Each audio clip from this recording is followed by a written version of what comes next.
और झाड़ू आनी चाहिए। झाड़ू आनी चाहिए। वो पहले दिल्ली संभाल लेना भाई, दिल्ली जो वादा करा उसको तो पूरा कर दे।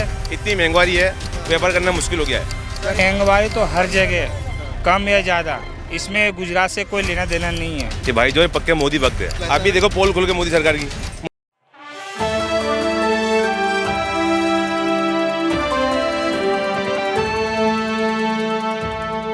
नमस्कार, मेरा नाम है जयंती झा और आप देख रहे हैं नेक्स्ट 9 न्यूज पॉलिटिकल बाइट।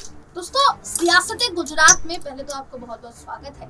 सियासत गुजरात इस नई पेशकश में हम रोज आपके लिए कोई ना कोई रिपोर्ट सीधा गुजरात से लेकर आते हैं और ये जो रिपोर्ट होती है इसमें बाकायदा तथ्य होते हैं, गुजरात के लोगों का मिजाज होता है कि वो आने वाले चुनाव को किस तरीके से देख रहे हैं, उनका मत होता है जो किसी पार्टी को लेकर होता है या तीन पार्टियां जो कि चुनावी मैदान में है, कांग्रेस, बीजेपी और आम आदमी पार्टी, इन तीनों पार्टियों को लेकर होता है और तमाम तरीके के ऐसे मुद्दे जो शायद गुजरात चुनाव में उठने चाहिए पर नहीं उठ पाते, कहीं ना कहीं दब कर रह जाते हैं बड़े मुद्दों के नीचे।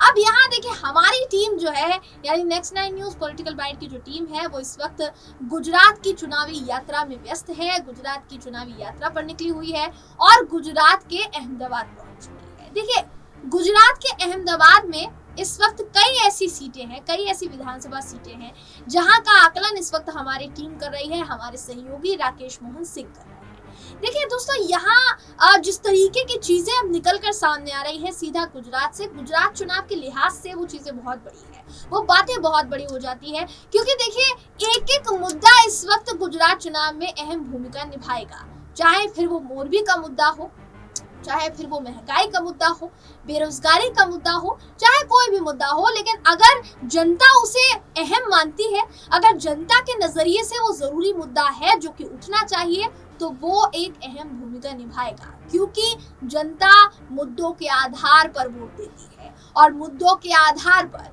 उन मुद्दों को किस तरीके से किस पार्टी ने सबसे ज्यादा उठाया है, उन मुद्दों पर विचार विमर्श किस पार्टी ने किया है, उन मुद्दों पर आगे जाकर आकलन किसने किया है और उन मुद्दों को लेकर विकास किसने किया है, इन सब के आधार पर जनता यहाँ वोट करती है। तो यहाँ देखिए, अब हम मुद्दे पर आते हैं। गुजरात में इस वक्त विधानसभा चुनाव होने हैं, दिसंबर में विधानसभा चुनाव होने हैं, बहुत नजदीक आ चुका है गुजरात चुनाव का ये पूरा समर। तो ऐसे में वहाँ के लोगों का मिजाज, वहाँ के लोगों का मत, तरह तरह की चीजों के बारे में उनकी राय, ये सारी चीजें जानना जरूरी है। तो हमारे जो सहयोगी है राकेश मोहन सिंह, वो गुजरात में है इस वक्त और गुजरात में छोटा व्यापारियों से उन्होंने बात की। देखिए, छोटा व्यापारियों को लेकर इससे पहले भी मैं आपके सामने एक रिपोर्ट रख चुकी हूँ जहाँ अपने कपड़ा व्यापारियों को लेकर मैंने आपके सामने जानकारी रखी थी। फिर मैंने छोटा व्यापारियों का एक पूरी रिपोर्ट मैंने आपके सामने रखी थी। अब जो छोटा व्यापारियों की रिपोर्ट है दोस्तों, वो काफी दिलचस्प है क्योंकि यहाँ दो गुटों की अलग अलग राय नजर आई। ये जो दो गुट हैं, दो धर्म है, आप समझ सकते हैं।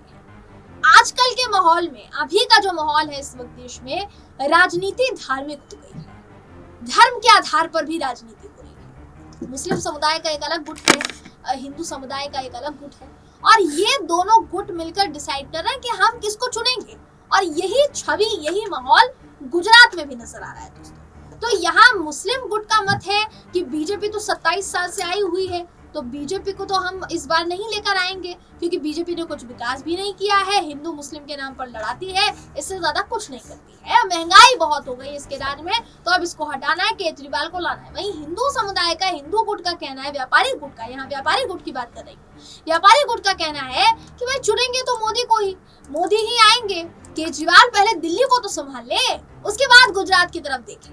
तो यहाँ सीधे तौर पर दो गुटों में, दो व्यापारी गुटों में जो कि धर्म से जुड़ा मुद्दा है जिनका, उन दोनों में यहाँ पर बहसबाजी हुई, काफी ज्यादा नोकझोंक हुई, हमारे रिपोर्टर से भी नोकझोंक हो गई।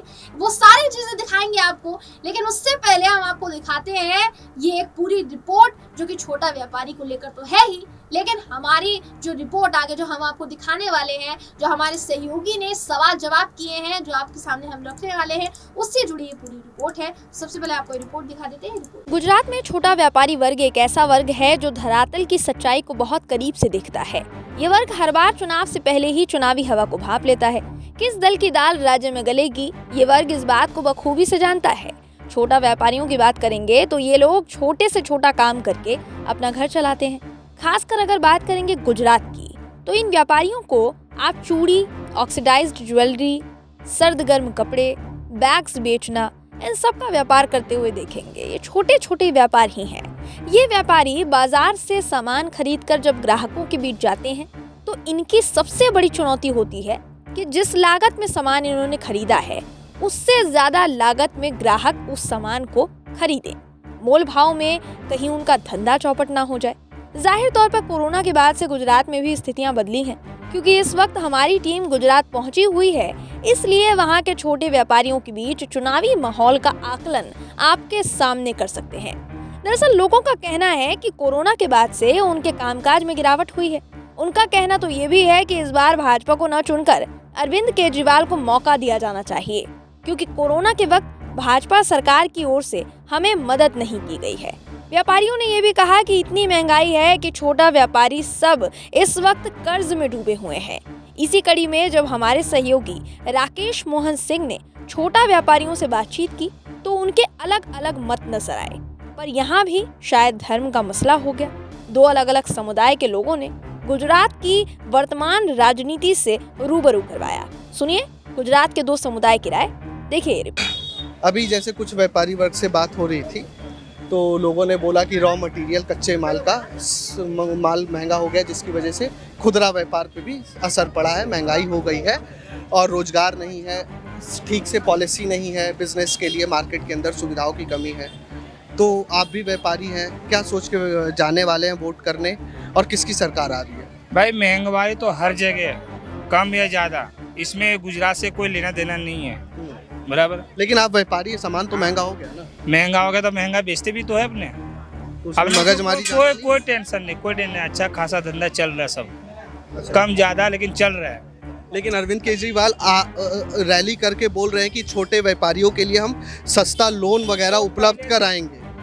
वो पहले दिल्ली संभाल लेना भाई, दिल्ली जो वादा करा उसको तो पूरा कर दे। ये यमुना जी का पानी साफ करेंगे, साफ तो झाग निकलता ही हो। वो तो कहना आसान है। अभी पंजाब की बात करते थे कि ये केमिकल है, मेरे पास केमिकल है कि उसको यूरिया खाद बन जाएगा, या पराली नहीं जलाना पड़ेगा। समस्या उससे अगले साल से भी ज़्यादा इस बार है। तो कहना और करना बहुत आसमान जमीन का अंतर है। एक तो गुमराह करते केजरीवाल और कुछ नहीं, उसके सिवा कुछ और व्यापारी हैं, इनसे भी बात कर लेते हैं। अरविंद केजरीवाल बोल रहे हैं कि आएंगे तो व्यापारियों को सस्ते लोन उपलब्ध कराएंगे। नरेंद्र मोदी कह रहे हैं कि हमने पहले ही सम्मान निधि योजना छोटे व्यापारियों के लिए दे दी। इतनी महंगाई आ गई है बराबर कि इंसान जल्दी बंद कर दे। ये भाई जो है पक्के मोदी भक्त है और जल्दी बंद कर दिया उन्होंने। उनकी राजनीतिक सोच है। आप आ जाओ, इधर ही से बात कर। वो पराली की बातें करते थे कि वो खाद वो बन जाएगा, ऐसा केमिकल डालेंगे जो खाद जलाना नहीं पड़ेगा, प्रदूषण। दिल्ली के अंदर स्कूल के अंदर बराबर, स्कूल यहाँ पे भी तो बेहतर है, लोग बता रहे हैं स्कूल बेहतर। अभी देखो पोल खुल के मोदी सरकार की मोरबी के अंदर। मोरबी एक पुल हादसा है, लोगों का कहना है हादसा हुआ ना कि पुल तो गिरता ही रहता है। ऐसा पुल की कैपेसिटी कितनी थी? कितनी कैपेसिटी पुल की थी? पुल गिर गया, ऐसे गिर गया। अब इसमें भी मोदी सरकार दोषी है। 12 लाख का खर्चा करा उन्होंने और बताया 2 करोड़ रुपए, कि 2 करोड़ मैंने खर्चा करा। 12 लाख खर्चा किया, इतने लोगों की जान गवा गई। अब जो स्कूल जो अस्पताल था वो टूटा हुआ था, और मोदी सरकार के आने से तुरंत उसको रिपेयरिंग करा गया। लोगों की जान गए, उसका कोई इसकी वैल्यू नहीं है। तो व्यापार आपका कैसे चल रहा है? मुद्दे पे व्यापार मंदी है हमारे यहाँ, इतनी महंगाई है, व्यापार करना मुश्किल हो गया है। व्यापार मुश्किल हो गया। बात बोलूं, यहाँ कितना भी बाजार है ना, हर बाजार वालों पे 50-50 लाख रुपए का कर्जा हो गया है लॉकडाउन के बाद। सब में बड़ा तो यहाँ धंधा है नहीं, लोग 300-400 कमाना मुश्किल पड़ गई है हर इंसान। तो यहाँ कर्जा हो गया आपके ऊपर 50। कर्जा नहीं है भाई, ऊपर वाला बचत होता है, कमाते भाई सट्टा खेलते तो सट्टे में तो कमा लेते हैं, यहाँ नहीं तो सट्टे में कमा लेते हो। तो हाँ, वो सट्टा खेलते सट्टे में कमा लेते हो। अब की बार मोदी सरकार या केजरीवाल के वादों पर भरोसा है? केजरीवाल 27 साल से बहुत सहन करा इस सरकार को, अभी सरकार जानी चाहिए और झाड़ू आनी चाहिए। झाड़ू आनी चाहिए। कांग्रेस क्यों नहीं? बस कांग्रेस उसको बहुत संभाल, उसको भी उसने कुछ करा नहीं। जी, तो इस बातचीत में तो आपको दो व्यापारी गुट आपस में भिड़ते हुए नजर आए ही होंगे। किसी को मोदी सरकार चाहिए और किसी को आम आदमी पार्टी की सरकार चाहिए। कांग्रेस व्यापारी वर्ग की लिस्ट में है ही नहीं, तो कांग्रेस से नाराजगी साफ साफ नजर आ रही है। ऐसे में सवाल ये भी उठता है कि गुजरात में क्या मुस्लिम व्यापारियों के दिमाग पर केजरीवाल छाप छोड़ चुके हैं? इस सवाल का जवाब तलाशने के लिए हमारे सहयोगी ने मुस्लिम व्यापारी से बाकायदा बातचीत की, जहां वो हमारे सहयोगी से भी भिड़ गए। मुस्लिम व्यापारी और हमारे रिपोर्टर के बीच नोकझोंक भी हुई है। इसके बाद भी जब मुस्लिम व्यापारी से सवाल किया गया तो उन्होंने क्या जवाब दिया है, खासकर केजरीवाल और कांग्रेस को लेकर क्या जवाब दिया है, आपको सुनाते हैं। बातचीत का ये वीडियो भी देखिए आप। आपको लगता नहीं हमको है कुछ ना कुछ नवा मैं एक आप राजनीतिक बात कर रहे हैं तो एक राजनीतिक सवाल पूछ लेता हूँ आपसे। आपको लगता नहीं है कि आप जैसे मुस्लिम भाई हैं, हमारे ही भाई हैं, हमारे देश में ही रहते हैं, एक राजनीतिक सवाल निजी मत ले। हाँ नहीं, मैं वही कह रहा हूँ, हम दोनों एक ही ना, हम ये नहीं, हम भारत के लोग, मैंने बोला एक निजी सवाल कर लेता हूँ, भड़कना नहीं आप। आपको लगता नहीं है कि जो भी राजनीतिक पार्टियाँ देश में हैं वो अपना अपना धार्मिक समीकरण धर्म के आधार पर बांटना चाहती है, वो एक समीकरण बनाती है। रही बात मुस्लिम वोट बैंक की, तो कांग्रेस ने 50 साल यूज़ किया। अब अरविंद केजरीवाल भी एक पार्टी की तरह तो नहीं है कि जो आपको आने वाले 20-30 साल यूज़ करने वाले। मुस्लिम में कांग्रेस का बहुत साथ दिया। अब झाड़ू जो आती है अरविंद केजरीवाल है, उनके वादे भी अच्छे हैं, उनका काम भी अच्छा है। और देखो हम तो हिंदुस्तान के जो लोग हैं वो चाहते हैं कि हिंदुस्तान की जो प्रजा है सुखी रहे, अच्छी टेक्नोलॉजी आगे बढ़े, विकास में आगे बढ़े, काम में आगे बढ़े। हम वो चाहते हैं, हिंदू मुस्लिम चाहते हैं ना कुछ चाहते हैं।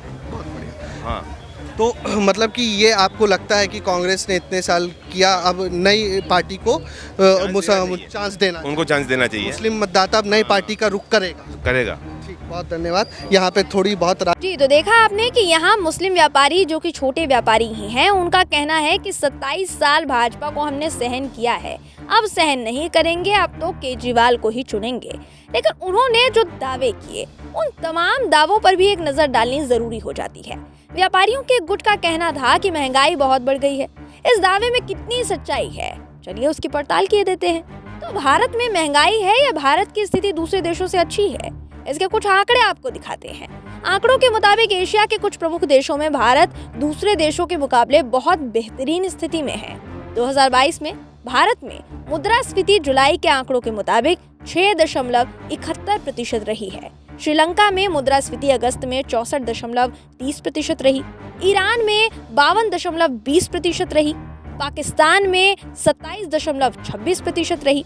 म्यांमार में 17.78% रही और कजाकिस्तान में 16.1% रही। इन आंकड़ों से जाहिर होता है कि एक मानसिकता के तहत महंगाई को एक बड़ा और फिजूल मुद्दा बनाया जा रहा है। पर फिर भी आंकड़ों के उलट ये दावे गुजरात चुनाव पर क्या असर डालते हैं, ये देखना दिलचस्प होगा। ये तो देखा आपने कि किस तरीके से यहाँ लोग तरह तरह के आरोप लगा रहे हैं बीजेपी पर। एक गुट कह रहा है कि यहाँ बीजेपी ने किया ही क्या है। मोरबी पुल का यहाँ पर जिक्र किया मुस्लिम व्यापारी ने, आपने देखा होगा अगर ध्यान से बाइट को, आपने ध्यान से वीडियो को देखा होगा। पैच मुस्लिम व्यापारी ने यहाँ पर सीधे तौर पर मोरबी पुल का जिक्र किया, जो आपने देखा होगा रिपोर्ट में कि किस तरीके से वो मोरबी पुल का पूरा जो जिम्मा है वो बीजेपी पर थोप रहे थे और कह रहे थे कि बीजेपी की तरह वजह से ही ये जो पुल है ये गिर गया, क्योंकि यहाँ अनियमितताएं थी, प्रशासन ने ध्यान नहीं दिया और उसकी वजह से कई लोगों की जान चली गई। क्या लोगों की जान बीजेपी के लिए मायने नहीं रखती है? वहीं अपने व्यापार को लेकर उसका कहना था, मुस्लिम व्यापारी का कहना था कि हमारा जो व्यापार है उसमें हमें महंगाई झेलनी पड़ रही है, इसलिए बीजेपी ने तो कुछ भी नहीं किया है, हम बीजेपी को वोट नहीं देंगे, हम केजरीवाल को लेकर आएंगे। वहीं दूसरी तरफ हिंदू व्यापारी का कहना था कि नहीं, हम तो मोदी को ही चुनेंगे, क्योंकि यहाँ केजरीवाल के दावे तो खोखले नजर आते हैं। जिस तरीके का विकास उन्होंने दिल्ली में किया है वो विकास वो यहाँ नहीं कर पाएंगे। तो यहाँ सीधे तौर पर केजरीवाल और प्रधानमंत्री नरेंद्र मोदी के नाम पर वोट पड़ेंगे। लेकिन देखिए, जिस तरीके के आंकड़े हमने आपको दिखाए, जिस तरीके के दावे किए जा रहे हैं, मुस्लिम व्यापारी ने जिस तरीके का दावा किया कि महंगाई बहुत है, अब उसकी सच्चाई क्या थी वो हमने अपनी रिपोर्ट के जरिए आपको दिखाई है। तो हम पूरी तरीके से इस बात की आशा करते हैं दोस्तों कि ये पूरी रिपोर्ट आपको बहुत पसंद आई होगी और ऐसी ही रिपोर्ट देखिए गुजरात से हम आपके लिए लाते रहेंगे, क्योंकि इस वक्त हमारी पूरी टीम गुजरात में है और वहां से खबरें खंगाल कर हम आप तक पहुंचाने का काम कर रहे हैं। तो आज की रिपोर्ट में बस इतना ही, फिर नई रिपोर्ट के साथ, नए आकलन के साथ, नए तथ्यों के साथ आपके साथ मुलाकात होगी। बहरहाल इस रिपोर्ट पर आपकी राय क्या है कमेंट करके जरूर बताइएगा। अगर ये वीडियो आपको पसंद आया हो तो वीडियो को लाइक और शेयर करना ना भूलें। फिर मुलाकात होगी आपसे किसी ऐसी ही खबर के साथ, रिपोर्ट के साथ। तब तक के लिए नमस्कार।